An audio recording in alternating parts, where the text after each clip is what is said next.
Thank you, Mr. Speaker. My question is for the Premier. Mr. Speaker, this week over 3,000 seniors in Ottawa had their vaccination appointments fouled up because of an error in the provincial booking system. I'd like to share Carol's experience. Carol booked an appointment for her 82-year-old husband who suffers from congestive heart failure.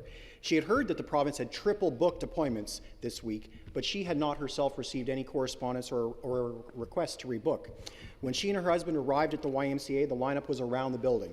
After waiting a very long time, they finally got to the front and were told they couldn't be helped unless they wanted to wait even longer, up to an hour. She and her husband were offered the opportunity to be herded onto a city bus to be transported across the city to wait even more at another location. At this point, her elderly husband didn't have the strength to continue, Mr. Speaker.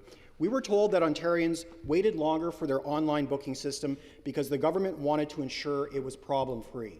It is not problem-free. Mr. Speaker, what does the Premier have to say to Carol? The Minister of Health. Speaker, I thank the member very much for the question. We are certainly very well aware of the situation that happened in Ottawa, where there were, due to a human error and inputting into the system, there were a number of people who were double booked over a period of 1 week.